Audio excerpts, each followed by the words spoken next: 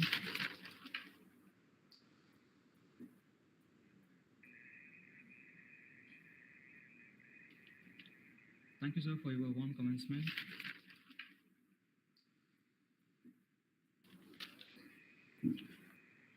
Now I request Dr. R. Geeta Ramani, Assistant Professor from Department of Business Administration, Government Arts College, to honor our guest with her introduction. Now I request Dr. R. Geeta Ramani, Assistant Professor from Department of Business Administration, Government Arts College, to honor our guest with her introduction. Now I request Dr. R. Geeta Ramani, Assistant Professor from Department of Business Administration, Government Arts College, to honor our guest with her introduction. Now I request Dr. R. Geeta Ramani, Assistant Professor from Department of Business Administration. Good afternoon all. To our principal Dr. Ulagi, head of the department Dr. Prabhu, and faculty members of the department, faculties from various institutions, and my dear students, a very pleasant evening. I take privilege and honor to introduce our chief guest of the day, Mr. Ajay Ramdas. He graduated from SNR College, SNR Sons College, Coimbatore, and started his career at Windsor Manor, Shetland, Bangalore. Then he switched to life insurance industry in Chennai for the next couple of years with Australian, Dutch, and American companies to rise to the position of the regional head in training and development. After that, he migrated to Australia, applied his expertise at customer service in the health insurance industry. For more than a decade now, he has been working as an expert in risk management specialized in the local government sector. Apart from his career in risk management, he has been socially active and volunteers his time and expertise in multiple areas of interest that he is passionate about. Since 2012, he has been campaigning against family violence and educating the community on respectful relationship. Currently, he holds the responsible position of the chairperson of the White Ribbon State Community, spreading the message to eliminate the gendered violence. This passion led him to co-found the Indian Women's Support Network Group to create awareness on the prevention of family violence. He has been practicing as a meditation teacher and relationship coach. So far, more than 1,000 people have benefited from attending his public and corporate meditation workshops. He is an active member of the international acclaimed public speaking forum, Toastmaster International, and has attained the highest title of Distinguished Toastmaster. He co-founded Melton Toastmaster Club and has held the position of club president and area governor in the past. He has mentored numerous individuals to realize their potential as better speakers, communicators, and leaders. We are delighted to have such an eminent personality as our resource person today to share his rich knowledge and experience. I welcome you, sir. Good evening, all. We are delighted to have such an eminent personality as our resource person today to share his rich knowledge and experience. I welcome Thank you, you. sir. Communicators and good evening, all. We are delighted to have such an eminent personality as our Is it okay? resource person today Can you hear me? to share his rich knowledge and experience. Thank Yes, you. sir, we can hear you. Yeah. Okay. Give me a second. I'll just... Is it okay? Can you hear me? Right. Yes, sir, we can hear To you. begin with, I would like to thank the Department of Business Administration, the principal, Dr. R. Ulagi, the head of the department, Dr. R. Prabhu, and the organizing committee for giving me this opportunity to speak today and share the little knowledge that I have gained and I have applied in my life. So thank you all, and thank you to all the people who have logged in right now. Share the little knowledge that I have gained, and now, to start off with, so thank you all. The topic is challenges of students in the new normal. To begin with, I wanted to start with a story of my mother. My mother lives alone in Coimbatore. She's around 76 years old right now, and she lives in an apartment, which means she's got there are so many neighbors there. She's pretty healthy. She can take care of herself. Her own siblings are around. So if there's any emergency, there are people around to take care. The place where she lives is on a busy street. She's got whatever she requires for her daily life. There is a Paramudar, which is a grocery shop right opposite. There's pharmacy, there's bank, There is a reputed vegetarian hotel, probably 100 meters from the place, from the apartment. It's pretty all the other places, all like I said, pharmacy. 100 meters from the place. There are also shops like the ready-made shops which she doesn't need, but it is there. There is a petrol station on the same road which she doesn't need. There's a puncture repair and two-wheeler shop which also she doesn't need because she doesn't have a two-wheeler. She doesn't ride a two-wheeler. There's also a Tasmac, probably 150, 200 meters or 500 meters from there. So you kind of get the picture of what kind of a busy street she lives in. She's pretty happy, like every other 70, 80-year-old person, a little stubborn in what she wants, and that is how exactly she lives by her terms. Now, why am I giving a picture of my mother to all the audience over here? Probably this is the same story for a lot of us. Now, the reason why I'm giving this story, sharing the story to you is the kind of picture I have painted where she lives. For a lot of us, she does not need, or everything that she needs is at the kind of picture I have painted, hand's distance where she can go and pick it up in person. Like groceries and bank is the two main things. A bus stop, I forgot the bus stop. So if she wants to go somewhere, there's a bus stop there. If she wants auto, that is also there. So communication, transport, everything. The BSNL office is also walkable. Everything is walkable. She does not need to change her lifestyle. Communication, transport, any bit. That's that's the way she has lived. After my dad passed away, my dad was used to look after a lot of things, but after he passed away, she was alone and she didn't need anything. Until the government changed a simple rule of booking gas through mobile phones. Now that created a little tension for her, a stress for her because she has never used a mobile phone. Of course, like if we have to give a phone to her, like we connect and give, and then she knows to speak, and that's it. But she's never operated a mobile phone. Of course, like if we have, and she cannot live without gas. She needs the gas. So now there is a stressful moment. What will she do? And she cannot live without. And she has got no choice because she cannot call through her landline and book the gas. The only way to do that is through mobile phone, right? As all of you living in India would know. She has got no choice because she had to change to the new normal. The new normal has become booking gas through mobile phone.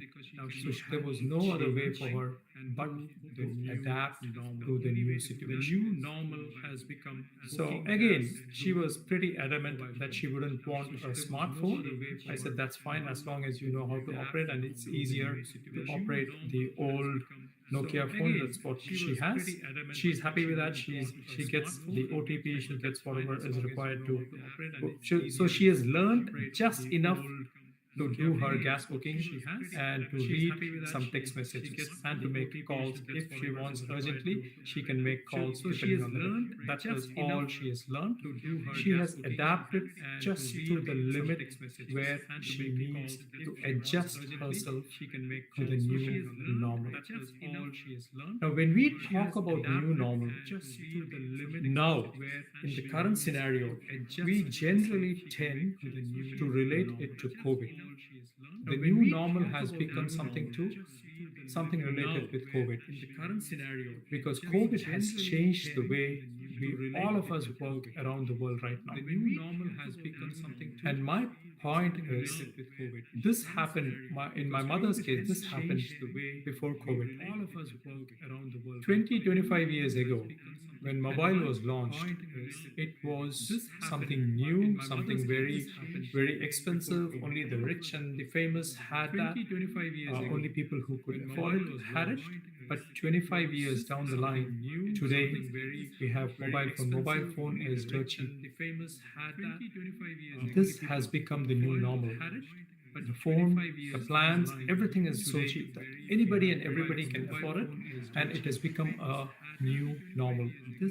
So COVID has got, my point is, COVID has got nothing to do with creating the new normal. Computers, we all use computers now. We all use laptops. Technology has grown so much. We all of us use all these things on a daily basis. It's in every house there is a computer. Almost every house there is a computer. Every shop there is a computer. Everything there is computer. Right? The digital transformation is so huge that this has become the new normal now. So the normal keeps changing, and we keep adapting to the new normal. This has become the new normal. What we learn, and this is nothing new, because this has been done for millions of years, where species of animals were, and we have learned this through theory of evolution, where animals which are able to adapt itself to the new environment gets fed, and they can then move on with their generation. And at some point, if they are not able to survive, if they are not able to adapt, they become extinct. So adaptability is one of the key factors that we, as individuals, as human beings, are concerned, or something that we should be looking for. How do we adapt to the new normal? As human beings, since I'm seeing only very few people here, and I hope if there are any questions, feel free to pass it on the, I think it's through the WhatsApp that you would be posting your questions, and it comes to me. Feel free to pose a question anytime. Right? I think it's through the WhatsApp. Or if I ask a question, and then if you say, if you think you agree or don't agree, or anything you want to share, you can feel free to pose a question in WhatsApp, and the MC, thank you, CB Raj, and the MC would then post it to me. Now, looking at our life, looking at the development of technology, the pace at which, okay, before that, now has COVID played a role in this transformation to the new normal? I would say yes, COVID has played a minor role in expediting some of those transactions, some of those technological developments. Like, for example, these online sessions. The online sessions were there even before COVID. All these companies, or most of these companies, were there. But just that, all of us became comfortable talking to a tiny little camera on your laptop or on your mobile phone, and we are without looking at anybody. We started becoming comfortable with that, because for last 3 years we have been doing this, or 2.5 years we've been doing this. We've been forced or pushed into doing this. Right? So similarly, COVID has helped us to adapt, or pushed us to adapt to a certain extent, to become accustomed or adapt to the new normal. And that has become the normal now. Today, when someone says, now today, this a session like this, where people from all over the world are logging in, adapt to the new, listening or watching, this has been possible, and we are comfortable doing that without any, probably any expenditure to log in or to connect to YouTube or Google or whatever medium you're using, or Zoom. We don't need to pay extra. It's all easily available. Right. So that's where I would say COVID's role is. What are the technological advancements that we are seeing? Almost every area. I was just doing some work on for today's talk, and I found in almost every area there is technological advancement. Some of it is real, which is happening. 5 years ago, 10 years ago, this was not there. And today it is there. We are using it. We are the kind of the generations. I use plural generations because there could be multiple generations, people from multiple generations sitting over here listening to this. So I use multiple generations, right? We are witnessing this change happening, right? which makes me feel a little lucky. Technological advances, communication, mobile. We know how the world has transformed with mobile and television and movies. We don't go for movies. We rather watch it on the stream, live streams, and like Netflix and Hotstar and all that. Talking right now, we can see and talk to people anywhere in the world, right, through all these medium. Future, I believe, future will have hologram, like how the science fiction movies we had, right? Artificial intelligence, we are seeing that happening right now, how artificial intelligence is at the fingertips for all of us. Until a few months ago, until a few years ago, it was something which was being created in some labs, some research centers in the US, in some varied places in Europe or wherever, in India, some places in India. All these IT companies were working on artificial intelligence and robotics and all that, something that we didn't know. But today, with ChatGPT and similar programs, we are able to experience it firsthand right now. Space travel, probably it is not as common as we would want it to be. Probably the next generation, or probably our grandchildren or great grandchildren, it would be a normal thing to go for work to probably Moon or Mars or somewhere, and then maybe live there and then come back on holidays, like how we go to I would go to Coimbatore on holidays. Similarly, people would come from Mars or Jupiter on holidays, or beyond that also. I don't know. Maybe we know it is happening because people have already done this space travel. So it is not very, very far for this to happen. Automobiles, we know there are autonomous cars, hyperloops is being developed, space lift is being created. Finance and economy. I was feeling this time when I came to India in December, to Coimbatore, I was feeling a little awkward because I did not have Google Pay or any other RuPay or anything, and I had to use a card. And mine was an old debit card, which I did not even have the swiping, the not swiping, the other one, PayWave. So I had to literally insert the chip and do it, while everybody else were just using GPay and phone and all that. I couldn't set it up for some reason. That's how technology has taken. Fertility, this was interesting. We probably, earlier generations, there were babies born. I mean, babies are born in every generation, and that is why it's moving on. But earlier, long time ago, there were babies born. A few of them became geniuses. Today, it is more common because parents are more stressed than the kids to make the child a genius. They provide all the opportunities right from kindergarten onwards, or even before, probably in the womb itself. The child is being trained to be born as a genius. That is the current scenario. I believe what the future holds is doctors can manipulate the genes so that when the baby is born, the baby is already a genius. Right? Everybody wants such genius children. I wonder if every child is a genius, and if the right values are not inculcated into the child when it has to be, then we would have Frankenstein built. Anyway, that's a side comment. There are so many things. Another thing which I saw was artificial rain happening in Dubai 3 years ago, and it is current, even today, even right now. It is happening. Artificial rains which are created through salt. They spread salt on a different kind of salt, not a cooking salt, a different kind of salt which is spread into the sky, so that it creates that rain clouds, and then there is rain to manage the heat in Dubai, in UAE. Right? So technological advances, all these are becoming normal on a day-to-day basis. We are seeing that.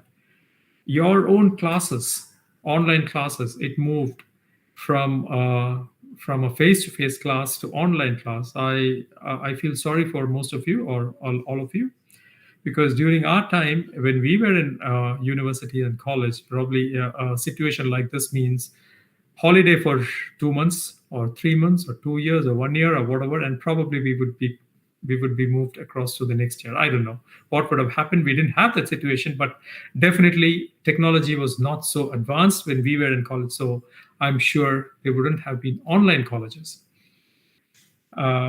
Maybe tutoring, maybe something like that. Maybe we would all move the classes from inside the classroom to under the tree, like the old Gurukula system. I don't know what would have happened, but definitely there would have been at least some holidays. But poor you, technology has advanced so much that you didn't have that opportunity. Teachers and the universities and everybody started moving from face-to-face classes or in-person classes to online. All part of technological changes. Working from home. Today we have people working from not just from your own home. You can work from anywhere in the world. So people go on. I know my friend's daughter who works for a corporate in India. She likes to travel alone, so she goes to any place, any state, and a good location, good. She stays there for 1 or 2 months. Stays in the sense like she's in a holiday destination, but she's doing her work. She's working. So it doesn't, the companies, corporates don't care where you work from as long as the work is being done. So this is possible because of this technological advancement. That is becoming the new norm now. 5 days working from home. Now corporates are now moving to, if they have to get people back, they can't get everybody back into the offices for all 5 days. So HR is now negotiating with people where they can have work from home for 2 days and come to the office for 3 days or whatever number of days. You can negotiate that with HR based on how you want it. Some people like working from the office. I was so fed up working from home that I started going to the office on all 5 days until probably I get tired and then I may negotiate with the manager and then get back to working from home for maybe 2 or 3 days. But right now I go all on all 5 days. So that's how this is changing. Now, what do we got to do? How do we manage this? Technological advancement is happening in the world. Now, this is where you come to yourself, the person who is managing. Now, what is common in all these things? The person who's using the internet or telephone or mobile or using autonomous cars, advancing in finance, the technology, the environment, and teaching, and all that. The one common element is the individual who's using this, the center point, which means all this is revolving around you, right? Around us, all of us. But as individuals, it is one person. And I'm going to talk to each one of you as an individual from this point onwards. Because what we are talking about is, it is not as a group that we are doing all these, we are managing this world, the new normal. Ultimately, when I manage this world, it is just me who is managing it, right? So I need to understand what is happening. How do I manage this new normal or new world? This individual is the center point, right? The fulcrum, balancing out everything. Now, each one of us have got, there are, like I would say, an external faced and an internal person, the individual person, individual over here, right? And there are two environments there. One is the external environment, and all these technological advancements are happening. Excuse me. All these technological advancements are happening in the external world. We would call Bahirmukhi and Antarmukhi, right? Which is one face which is turned outwards and the other face which is turned inwards. This is what all of us are. With the outwardly faced us, we don't have any control over there. What is happening in the world, we have to move with the world. And this is where the story of adaptability comes in. Survival of the fittest. If you want to survive, you have to be the fittest. And if you have to be the fittest, you need to know how to adapt to your new scenario, the new environment. If it is technological development, yes, so be it. If you have to travel through space to reach another planet and work there, you have to do you should know how to deal with that. That is what we've been talking about, the external, the extroverted individual. But the real person is the introverted, the internal, the inside, intro faced person. Me. Who am I? And this person has got certain characteristics. There are certain elements, there are certain factors which within me has never changed.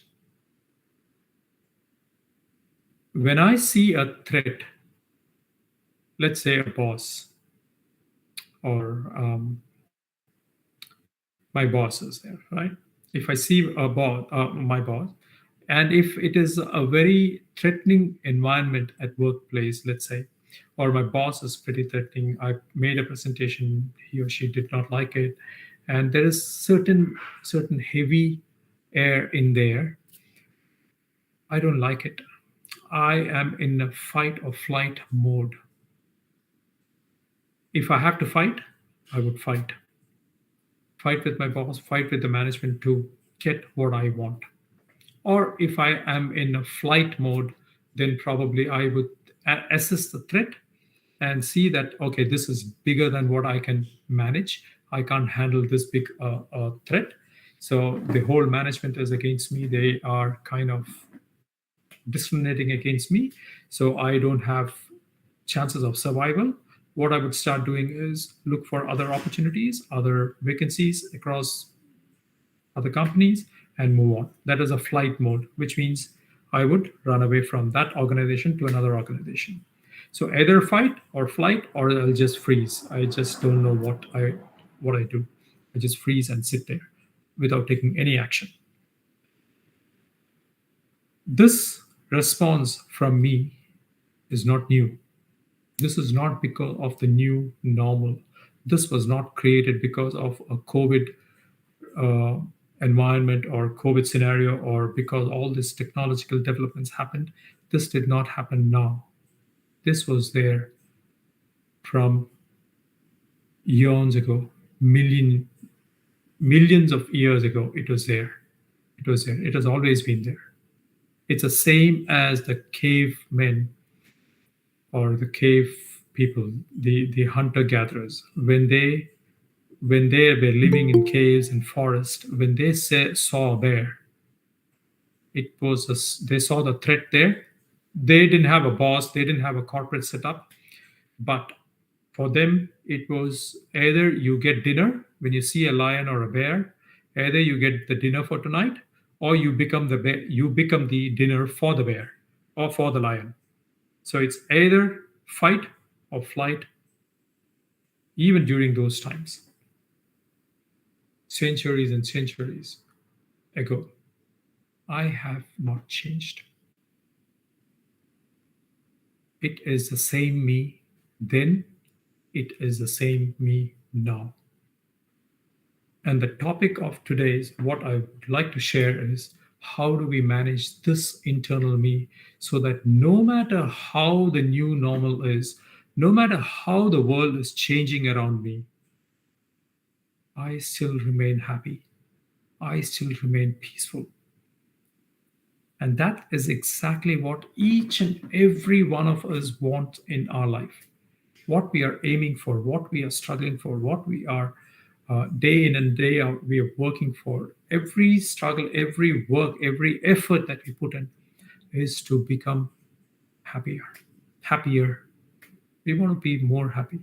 And if subconsciously, if we want to retain that happiness permanently, we would love to do that. That permanent happiness is what we are looking for. That permanent peace is what we are looking for. And that is what I'm going to talk about today. How do we do that? How do we get that? What should you be aware of? and how can you get into that mode so that we remain happy. This person has not changed. This personality has not changed. This characteristic has not changed. All these have been there. This is inbuilt in me. These are the DNA and the genes and everything. It is there. And it has been passed on from centuries and centuries. Every one of us, each one of us over here in this group, we all are coming from the same source. So we all think more or less the same way, deep down, right? Now, if you look at the inside, there are two parts to each one of us. One is the emotional side, and the other is which is called, I use the term mind, and the thinking side or rational side, which is called the intellect. So I use the term intellect and mind. Some people may use head and heart. Some people may use any other word or phrase to distinguish between these two. All of us listening in this group, who are assembled in this group, we all have two parts to us. One is the mind part, which deals with emotion, which seats with the emotion, and the other is the intellect part, which does rational thinking, which does decision making. That is done through the intellect. The emotion, the mind, which is dealing with emotions, is not. We should never take decisions when we are emotionally unstable, and that's where a lot of us make mistakes. When we see a threat, when we are emotionally unstable, we will take a decision straight away. Go put my resignation because I don't like this. We don't do that. We pass it through the intellect and check the logic. And then you come to a decision. It may be the same decision. It may be resignation. But before you jump into that conclusion, you pass it through the intellect to check whether is it the right decision. We'll talk about the mind first. What happens in a mind? What are the qualities? What some of those basic characteristics that we find in all of us? Some of those emotions we find in all of us. What are those emotions? The first one, and I'm sure even though I can't see all of you, I can see nobody other than a picture here, but I am sure all of you would agree. The first one is anger. If there is someone in this group who has never felt angry, I would really love to see your picture, or at least put your name there so that I get your name and your details and I can come and meet you someday, somewhere, wherever you are. So if I don't see that name, then that means I would assume that there's nobody in this group who has never felt anger. Right? All of us feel angry. And depending on, it may not be the same reason. The reason could be different. We all have our own reasons to get angry. So, but the emotion, you know what that emotion is. All of us know that emotion of anger. The other may not be that much. Greed. Maybe I can't say all of us have greed. Some of us may have greed. Is it wrong? I don't know. It is up to each person's take. Values. To be greedy, is it okay or is it not okay? It's up to you, each person's background, right? Delusion is another one. Third one, delusion. Delusion is confusion. I don't know what to do. I'm confused what to do, right? That delusion. Pride is another one. Pride, arrogance, coming out of pride. The last one is, or second last is jealousy. And the last one is desire. Right? Desire can be anything. Desire for materialistic objects, desire for a relationship, which means desire for a person, desire for it could even be lust, right? Anything. So these 6 are called enemies of the mind. These 6 emotions are called enemies of the mind. I'll just repeat all that so that you can try to recollect what, or if anybody is writing any notes, you can write that. 6 enemies of the mind: desire, anger, greed, delusion, pride or arrogance, and jealousy. Are these all connected? There is an easy way to remember this. Are these all connected? And all these 6 are in a way kind of connected. The root for all this is desire. Okay, it's called kama. Desire for anything. Desire for objects, desire for materialistic objects, desire for selfish reasons, whatever you want. So you desire for something, you want it. Okay, let's say a mobile phone. You want that mobile phone, and you are dreaming about that mobile phone. You are thinking about that mobile phone, and you all the time this is the only thing which is running in your head. Like, I want this mobile. I want this mobile. I want this mobile. Slowly, very soon, one thought of desire comes and goes. It's okay, but when you repeatedly play this in your head, what happens is you get attached to that. And that attachment is what triggers all the other things. If someone objects, or if you don't get your object, your materialistic object that you desired for, if there is any obstruction to that, it turns into anger. That is how desire and anger are connected. If you desire for something and you don't get it, it turns into anger. Depending on the attachment, bigger the attachment, bigger the anger. Smaller the attachment, smaller the anger. That is how it is correlated. Well, if you get it, what happens? If you get it, if you don't have control over your mind, then it turns into greed. Then you want more. Now you have gone for one mobile. You want to go for the updated version when it is released. Then you want the latest version. Then you become one of those who would stand at 1 a.m. in the store when the store is releasing the new mobile phone. You will be one of those who goes and stands there at 12 a.m. or 1 a.m. and because you want to be the first person to get that. Right? That is greed. That goes into greed. When you are angry, connect the dots now. When you are angry, no person has ever made the right decision when they are angry, which means their head is confused. Delusion works there.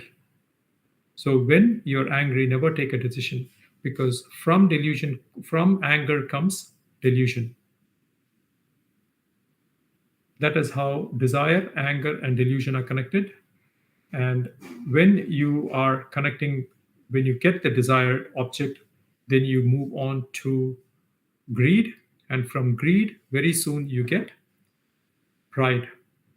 When you attain, the more and more you're greedy, the more and more you're attaining, which means you are now getting more and more stuff or better stuff than all the other people, which means you feel something that you have which others don't have. You feel that pride and the arrogance comes from that. Finally, if someone does not have, or if someone has got something similar to you or better than you feel jealousy for that. So this is how all these 6 enemies which work on our mind connected. Same thing. There's another deep fear which is ingrained in all of us, which is fear. Fear is more or less the same thing. Once you get what you desire for, then you are afraid that you will lose it. Fear also comes in this cycle. It results in fear.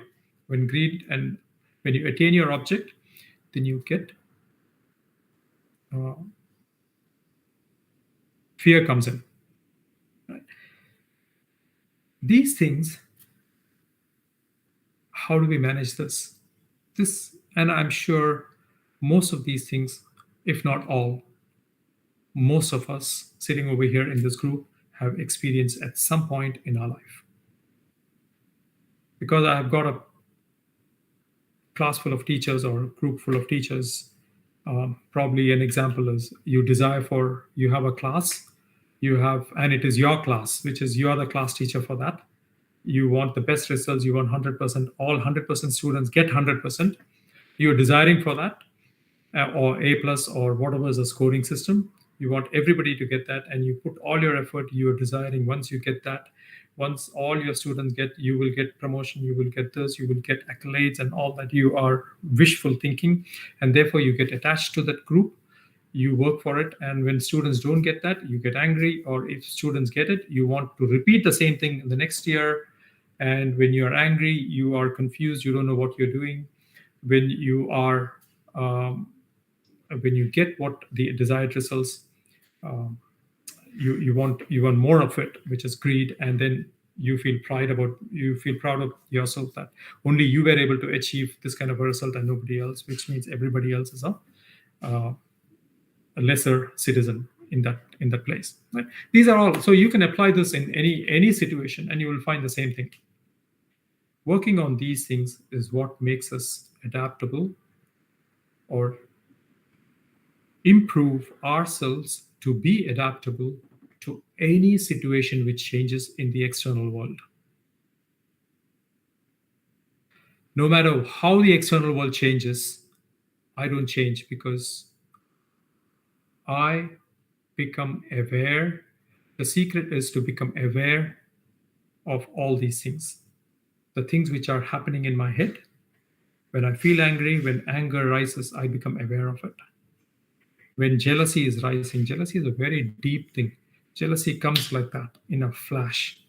When your friend comes and tells you that they got admission somewhere, or they got a promotion, or they got this or whatever, friend or a sibling or somebody like that, they come and tell you that. You want to show the best face outside, but there is a flash which goes through that. That is jealousy. And you have to be very, very, very highly aware to know that, to catch that flash which is going. Happens. All of us, it happens at some point. For some people, it sustains for a longer period of time. That is where you find the face changing and expressions changing. But a lot of us know how to act. So before we realize that we are jealous, we would have changed our expression. That is, how do we manage this? We become aware of what is happening inside us, what is happening over here, what is happening, all these changes which are happening, we become aware. When we get angry, we become aware. When anger is building up, is it possible? It is possible. How is it possible? I'm going to tell you some few techniques through which, by applying those techniques, we should be able to manage these things. And once these are controlled or brought under our control, where we are not letting these 6 enemies rule our life, we are on what do I say? We are living our life. The best way to live our life is to keep these under control, under our control, so that we don't feel angry. Anger doesn't control us. We control the anger. Right? Now, how do we know this? How do we build up this awareness? Practice meditation. That's the first thing that we can do. Practice meditation, and tips like things like mindfulness. If you have heard this word, mindfulness. Mindfulness is to become aware of everything that is happening around us. Everything. Use our senses to become mindful. Senses is using our eyes, using our ears, using our nose, using our skin, which means the touch. So when you are touching something, you feel it. When you are seeing something, you observe that completely. When you are tasting something, that all of us do, when you're tasting something, right? A lot of us have got this habit. We all, I used to do that before I came to know this. We all have one of the worst habits that technology could bring to us, which is watching television or TV while eating. Your system is confused. Your eyes and ears are on the TV. Your tongue is working something else. Your brain is confused. Like, well, should I observe the dance which is happening there, or the song which is, or the movie which is playing on the TV, or should I be focusing on the food? And then we say acidity, and we say indigestion, and putting on weight, and because we don't know how much we are eating, it goes on and on and on. So all these things are simple things. Being mindful means being stopping all distractions while you're eating. The whole family is on the table eating. Focus on the food, and no television, no mobile phones in the background. People even talk on the phone, right, while eating, because everybody is busy. At least during that period, stop. And if you ask your mom, ask your mothers, ask your mother-in-laws, ask your grandmothers, they'll tell you the same thing. They'll tell you, when you are eating, only eat. Don't get distracted. Don't focus. Focus on the food, not outside. And they would probably scold you. Some of you, probably your mothers scold you for watching television, or watching a mobile, watching on your mobile, something on your mobile, or talking on the phone while you're eating. Right. So these are some of the things which meditation, through mindfulness or meditation. If you're already meditation, with meditation, what I've seen is a lot of people, they ask or they seek meditation, or I want to learn meditation. How do I do that? After the doctor has prescribed that you are going through a lot of stress, you need some help, why don't you try meditation? I won't say it won't work. For some people it works, but most people it doesn't work well, because the mind has already fallen. The mind is already stuck with these six enemies. It's already there. It is already sinking. It is already going through depression.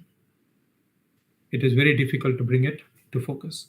So my recommendation, strong recommendation, is to, if all of us are healthy, practice meditation, learn meditation, so that, one, we don't reach that stage where we fall into depression.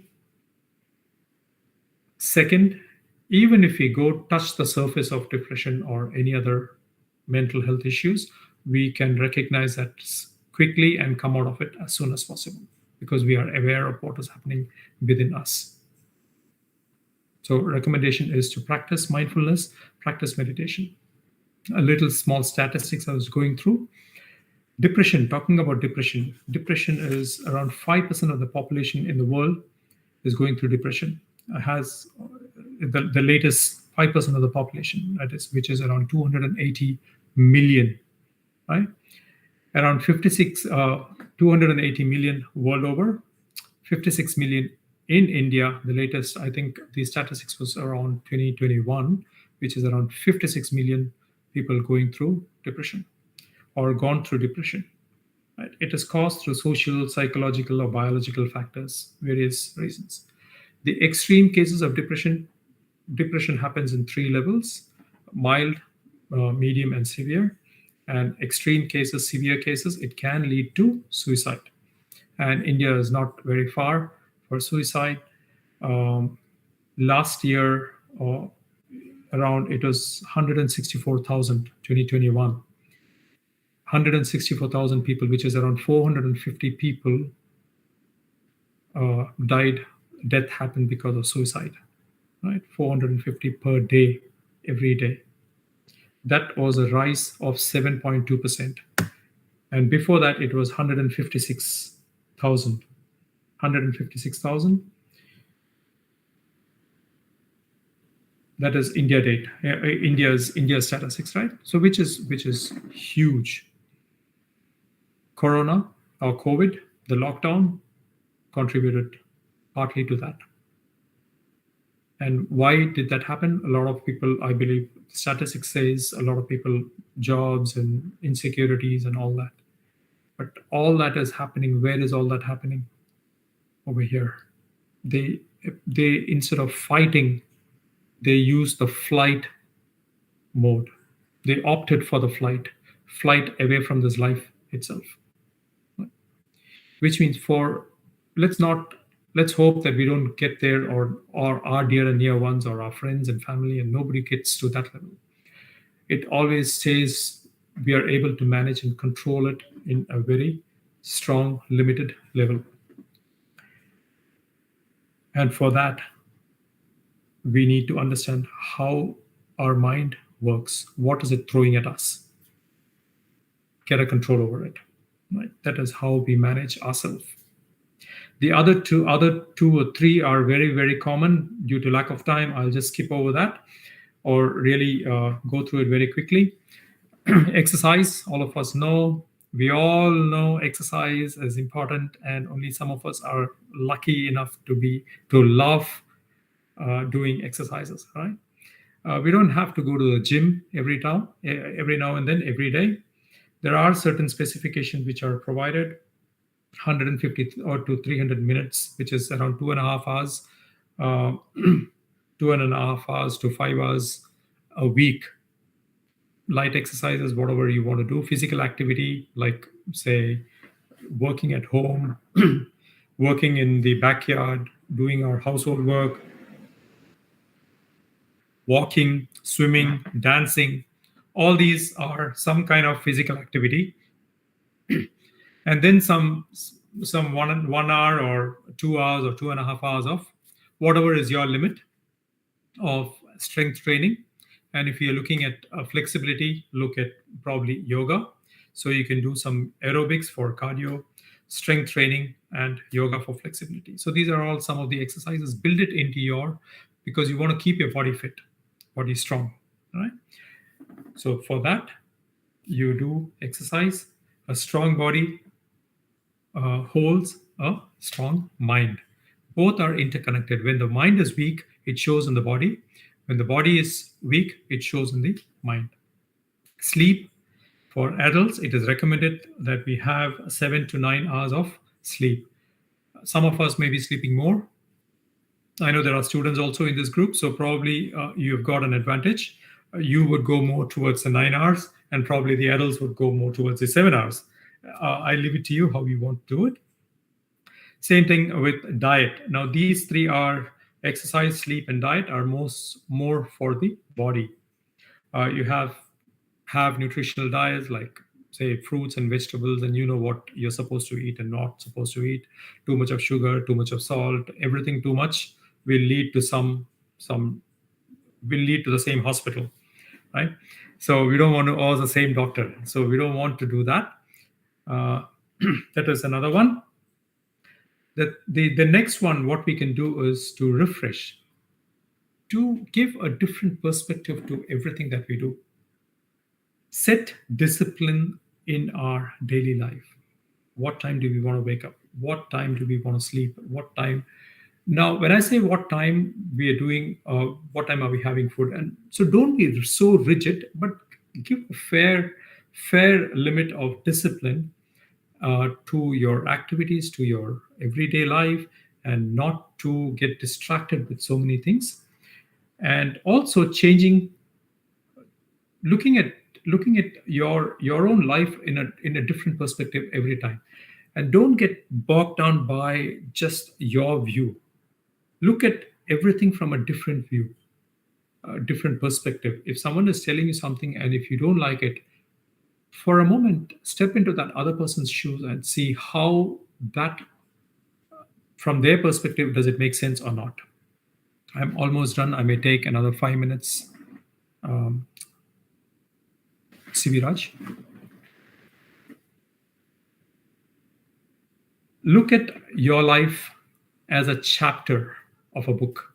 Like each page, each chapter, there's some chapters which you enjoy, and then there are some chapters you don't. So some chapters you have to skip through. The thing which I use very frequently is a small phrase which says, "This too shall pass." I read a story between Akbar and Birbal. I don't know whether they communicated in English, but the story is in English, so the statement was also in English. So Akbar asked Birbal that, and I don't even know whether it happened, but it's a good story to remember. Akbar asked Birbal, give me one statement that when you read it, when you are happy and you read it, you become sad, and if you're sad and when you read it, you become happy. And Birbal just scribbled this line on to the board, which is, "This too shall pass," which means bad times don't remain, good times also don't remain. If we know this, if we have this awareness, then we are able to adapt to our environment, to our situation. The next point is, as much as possible, shift your thinking into a positive mode and stay away from negative thinking. Negative thinking, negative self talk. This is not possible. This is not possible. It is too difficult. I am not good enough for this. All this. Now, before doing this talk, was I stressed? Yes, I was stressed. There is an element of stress for everything and everybody. Anything new you are doing, there is an element of stress. And if there is no stress, then it is something of concern because you're overconfident. So here, stress is not to be seen as negative. Stress is to be seen as something positive so that you can build on that stress and do something good for the whole community. When it is too much of stress, which is beyond your control, that is when it impacts us or it impacts our life. So stay away from negative thinking so that it does not cause stress, which impacts your performance. Do not allow stress to impact on your performance. Stress, grief, all that negative thing which drowns you into performing well. Negative thinking. To come out of one of the best things to come out of negative thinking, if you have got that habit, is to count your blessings. Take a journal, write a journal, and write down all the things, good things that has happened to you. Everything good which is happening to you, write it down. On a daily basis, you start writing. What happened today? Good. There must be something good which happened. Something. And just maybe even somebody looked and smiled at you. Somebody opened the door for you. Something must be there good, which happens in everybody's life every day. Count those blessings. How many? Make a note of that. And after some time, look at it and see how blessed we are to have so many blessings in our life, that we are alive. Not everybody is lucky to be alive, right? So many people don't wake up the next day. We are alive. We are happy. We've got 3 meals a day. We've got a roof over our head. We've got this technology. We've got adequate finance to live, to buy things that we want. We are in a far better position than a lot of millions of people in this world. Just looking back at that feature itself should make us feel good that we are blessed. So count your blessings. That is one easiest way to come out of negative thinking if you have that habit. Relationship. This is one of the key, very, very fundamental. Now, a lot of you who are socially connected or connected through social media would have read this. It has been on the social media circuit for last couple of years. There was a study which was conducted by Harvard University, and the study is one of the longest study, which went on for more than 80 years. And so 1970s or something, or 1930s something, when they started this, they wanted to see how adults are developed, how they would form, and around 200 people were 200 odd. I think 700 people were contacted. They became the subject for the research, and every part of their life was tracked. They had questionnaires, they had medical checkups, so that their blood and their cholesterol levels and all that were checked, and their behavioral patterns and their attitude and all those things were checked. That included the American president, past President Kennedy. He was one of them. There are various other celebrities in that group. There were also people who went into mental health and had schizophrenia and all that. There were people who into that category. So everybody who studies in Harvard does not come out in flying colors. So this relationship, finally, at the end of 80 years, They have, like, they're not just studying them, they're studying their spouses, they're studying their children. The children are probably in their 50s and 60s right now, and they are even gone to study into their grandchildren, these grandchildren. So it is now going into 1300 and 1400 or something. That big a study, that big the subject, the your area of or scope, right? And the one thing that they said for happiness is to maintain relationship. One of the things that they found out is your relationship, how well you maintain your relationship with, when I say relationship, I mean, or they mean, not just your spouse, relationship with everybody, your community, your friends, everything, people generally, relationship with others. It depends on the quality of your life, depends on your health. Also, of course, the exercise and the diet and all helps, all that helps. But the key factor is, if we want to remain healthy and to live long, if you live long and if you want to live healthy at that old age, relationships have to be maintained and nurtured at a very early stage. So students listening, start your building your relationships well with everybody around you.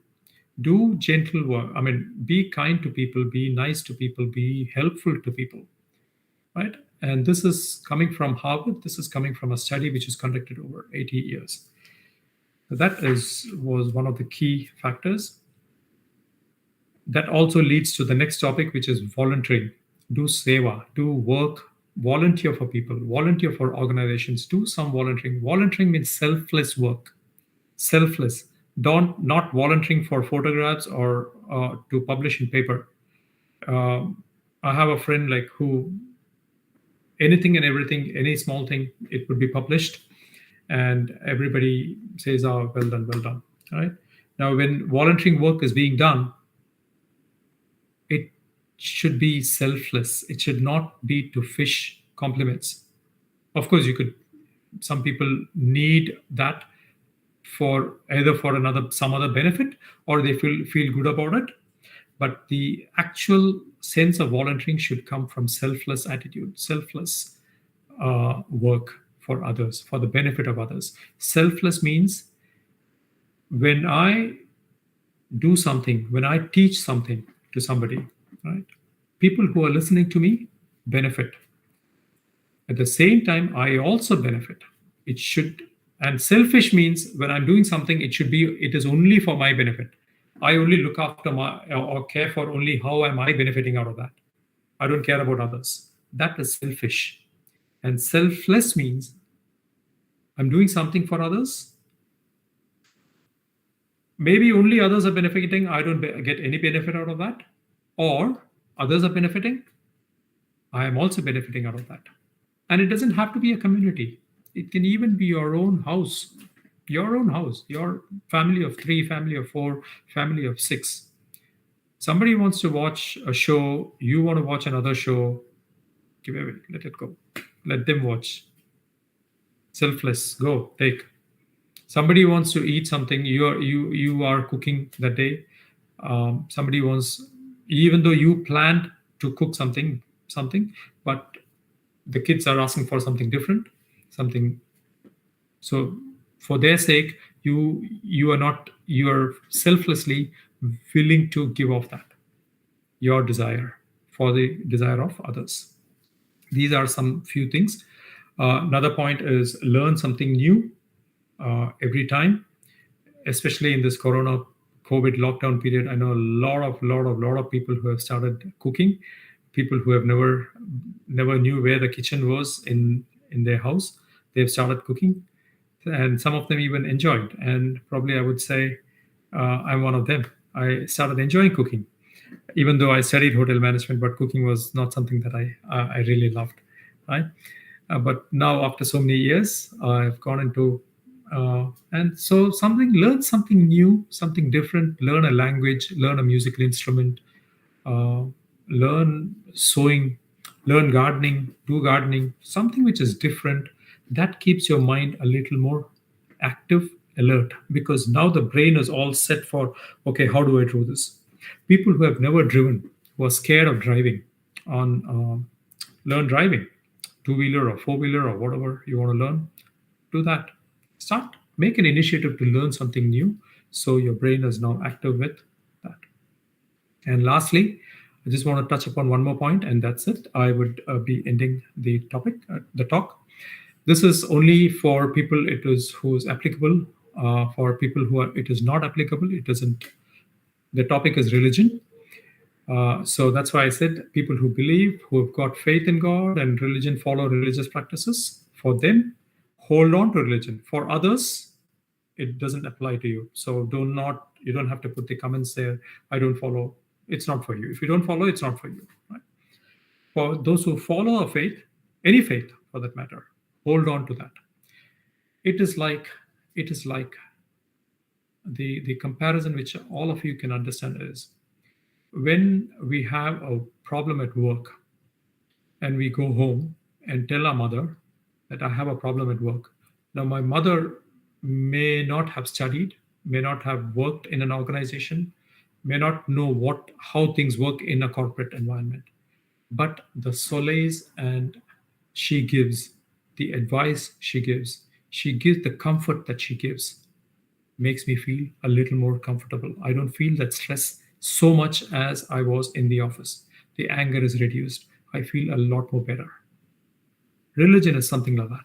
Now, instead of a physical mother, you are conversing or communicating or connecting with an invisible something, some power there, which gives you some kind of a solace, a comfort in difficult times, right?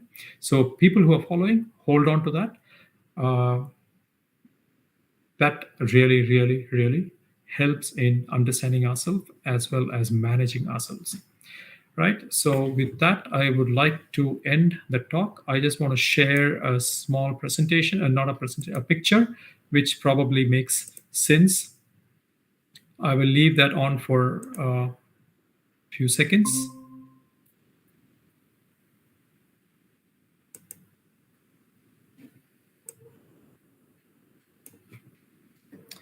So it says going to another country doesn't make any difference.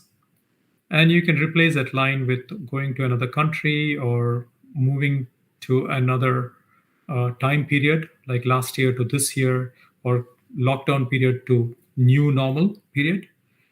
We have tried all that. You can't get away from yourself by moving from one place to another, which means no matter where you are, you have to deal with yourself. You can't run away from places. You learn to manage this.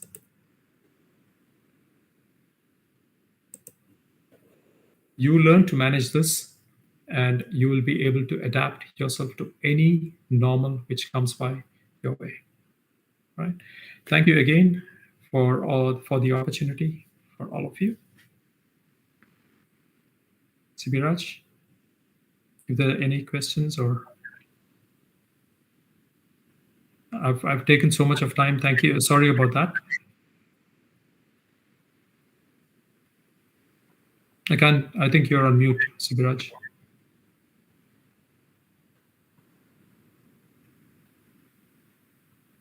I can't hear you. That's okay. If everybody else can hear you, that's fine.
Yes, I can hear now.